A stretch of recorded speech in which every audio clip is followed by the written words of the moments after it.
melanjutkan kepada hikaman Ibn Athaillah As-Sakandari.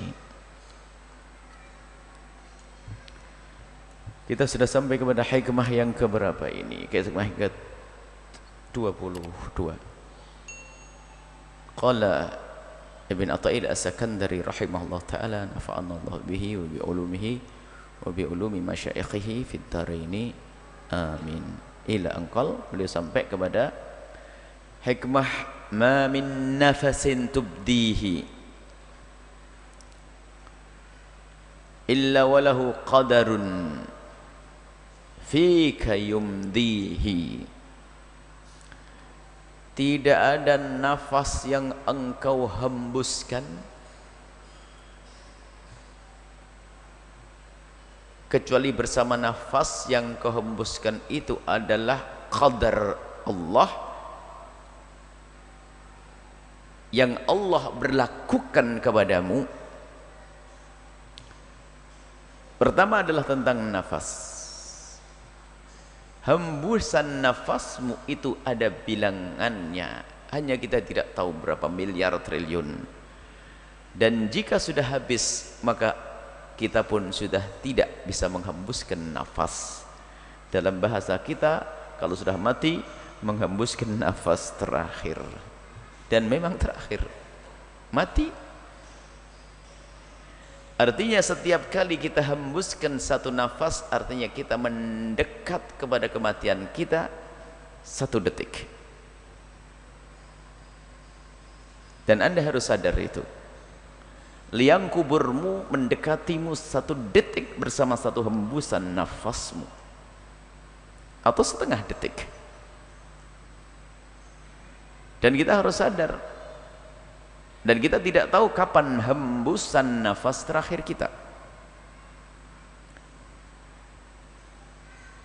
Dan bersama hembusan nafas kita ini ada pandangan mata, ada yang didengar oleh telinga, dan mungkin ada pekerjaan yang dilakukan oleh tangan kita, dan juga mungkin rasa di dalam hati.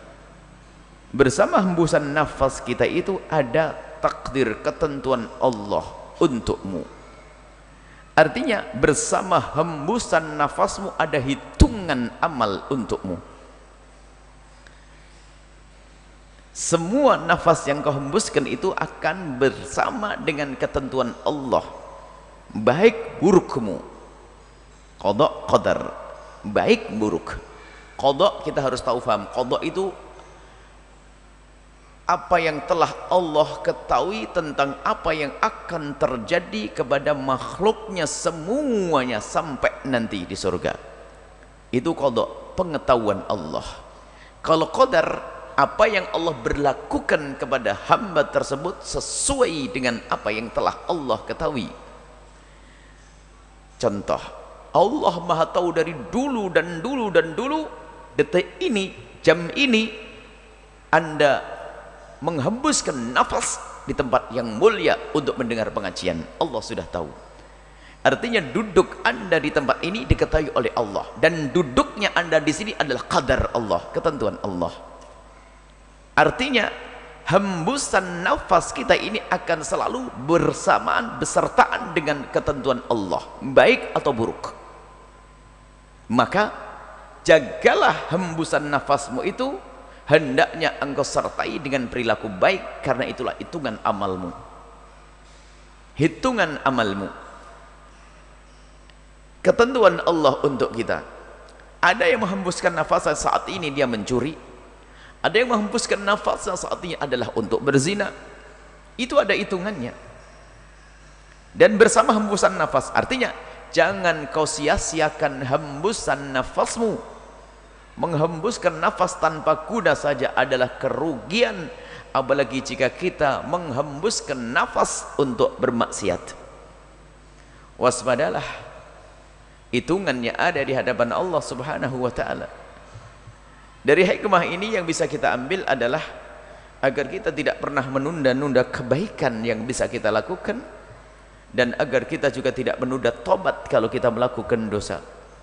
Selagi ada nafas yang berhembus dari rongga dadamu, maka ketahuilah itu artinya masih ada kesempatan dirimu untuk beribadah.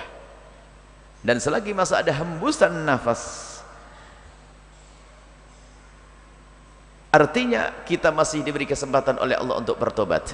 Kemudian di situ ada penjelasan bahwasanya kita tidak tahu kapan kita menghembuskan nafas terakhir. Maka dari itu jangan menunda hembusan nafas berikutnya nanti untuk berbuat baik. Akan tapi berbuat baiklah saat ini, di saat engkau menghembuskan nafasmu. Dan jangan menunggu esok hari, karena belum tentu esok adalah milikmu. Jangan nunggu hembusan nafas nanti, karena hembusan nafas nanti belum tentu ada untukmu. Alangkah menyesalnya seorang hamba yang diberi kesempatan oleh Allah dengan hembusan miliaran nafas, tapi tidak pernah digunakan untuk bertobat.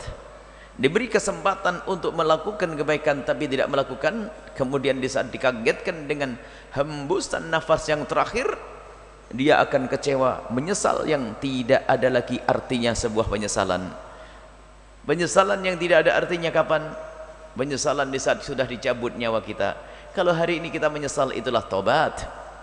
Hari ini kita menyesal adalah tobat. Akan tapi kalau sudah nyawa di tenggorokan atau setelah dicabut nyawa seorang hamba, kemudian berada di alam barzah, dia menemukan amal buruk yang sangat banyak, siksa dan seterusnya, dia akan menyesal. Tapi penyesalan saat itu sudah tidak ada artinya. Ibn Athaillah As-Sakandari dengan hikmahnya yang ke-22 ini memacu kepada kita semua agar kita selalu memperhatikan dan menganggap bahasanya umur kita ini sangat mahal. Jangan main-main, dan harus selalu waspada, karena yang namanya nafas bisa saja terhenti sewaktu-waktu. Karena yang ngatur nafas bukan kita, ya yang hembuskan kita, tapi semuanya hitungannya sudah Allah paskan untuk kita. Maka dari itu wahai hamba Allah yang masih berada di dalam kemaksiatan, hentikan. Takutlah kepada Allah jika ternyata hembusan nafas kita itu di saat kita melakukan kehinaan dan kemaksiatan, itulah su'ul khatimah. Dan siapapun yang selalu dalam kebaikan, berusahalah untuk istiqamah. Karena apa? Dengan istiqamah itu berarti Anda telah menyiapkan untuk menghembuskan nafas terakhirmu dengan kebaikan. Dan dengan istiqamah dalam kebaikan, Anda telah mewarnai, menjadikan perilaku Anda di setiap hembusan nafas Anda adalah dengan kebaikan. Dan jangan menunda-nunda. Ada di sana penyakit yang membahayakan, yaitu tulul amal. Di saat berbuat baik berkata nanti dan nanti, ternyata nanti bukan untuk dia.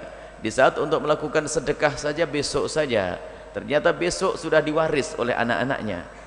Di saat melakukan ibadah apapun, meninggalkan kemaksiatan untuk bertobat nanti kalau sudah tua, mati muda, tersiksalah dia di alam barzah. Maka sadarlah wahai hamba-hamba Allah semua dari kita, hendaknya berfikir tentang nafas yang kita hembuskan. Ini nikmat besar dari Allah Subhanahu wa taala. Kalau kita gunakan untuk kemaksiatan, maka akan dihitung sebagai kemaksiatan.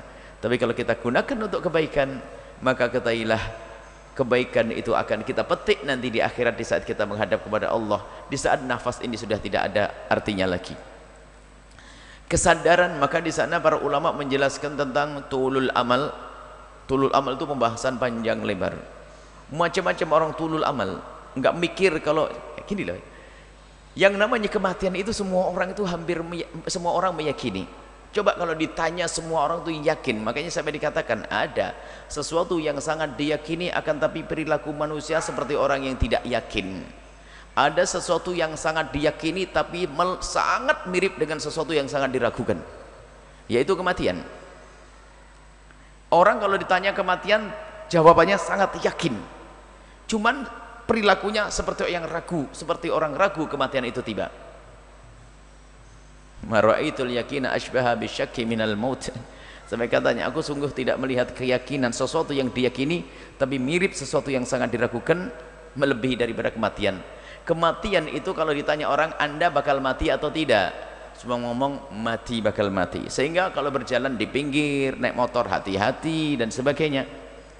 Suruh minum racun ya nggak mau, suruh terjun tinggi nggak mau, karena dia takut mati, karena dia yakin dia bisa mati. Itu pertanyaan pertama. Kemudian ditanya, kapan kamu mati? Nggak tahu. Apakah mungkin kamu mati esok hari? Ya mungkin. Semuanya yakin. Baik, kenapa sesuatu yang kamu yakini ini kok perilakumu seperti orang nggak yakin? Coba, nah ini, coba kita semuanya yakin bahwasanya kematian itu ada, dan kita juga tahu bahwasanya kalau mati itu bisa datang sewaktu-waktu. Cuman kenapa perilaku kita kepada kematian ini seperti orang yang tidak yakin kalau kematian itu tiba? Semua akan berani berkata, mungkinkah kita mati 1 jam yang akan datang? Semoga panjang umur semuanya. Mungkin.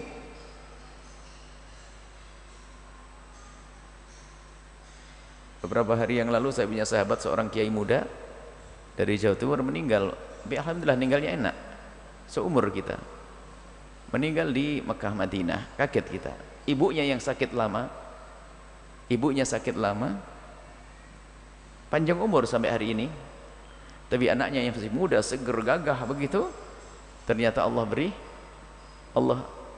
ambil lebih dahulu di tempat yang mulia di Madinah, Nabi SAW. Lah, itu kematian. Kalau hitungannya kan ibunya dulu, kan begitu. Baik, sama kadang kita lihat orang sehat segar bugar baru ngobrol, tak taunya pulang ke rumah hanya untuk pamitan dengan kita, tidak ketemu lagi di esok hari. Banyak contoh yang ada di hadapan kita. Cuman kenapa kok kita tidak menjadikan itu semua pelajaran untuk kita, agar kita senantiasa waspada. Yang namanya manusia seperti kita ini dikuasai hawa nafsu, kadang melakukan kemaksiatan, ya manusia. Dengan hawa nafsu kita melakukan kemaksiatan, akan tapi ketahuilah, bergegaslah kita untuk tobat, kembali kepada Allah Subhanahu wa taala. Kita berdosa, tapi kan pintu maaf Allah luas. Yang penting jangan meremehkan dosa, menitikkan air mata, menyesali, jangan nunda esok hari. Intinya mungkin hari ini kita melakukan kemaksiatan, tadi siang jangan tunda, malam ini pun harus kita gempur itu semuanya, kita hancurkan dengan istighfar. Dosa-dosa itu minta ampun kepada Allah, ya Allah, ya Allah, ya Allah, ya Allah. Kenapa? Takut kita mati sebelum kita mohon ampun kepada Allah Subhanahu wa taala. Kemudian kebaikan-kebaikan selagi kita masih mampu melakukannya, lakukan, jangan nunggu nanti. Dan kemudian yang selanjutnya adalah jadikan hembusan nafasmu yang semuanya ada dicatat oleh malaikat dan ada hitungannya. Jadikan hembusan nafasmu itu adalah penuh dengan amal baik, karena hembusan nafasmu itu akan diberi dengan qadar ketentuan Allah, dan ketentuan Allah ada 2, khair syar, baik dan buruk. Maka jadikanlah hembusan nafasmu bersama ketentuan Allah yang baik. Itulah orang ahli surga insyaallah, orang yang selamat, orang yang tidak akan menemukan kesengsaraan nanti di saat menghadap kepada Allah Subhanahu wa taala. Wallahu a'lam bissawab.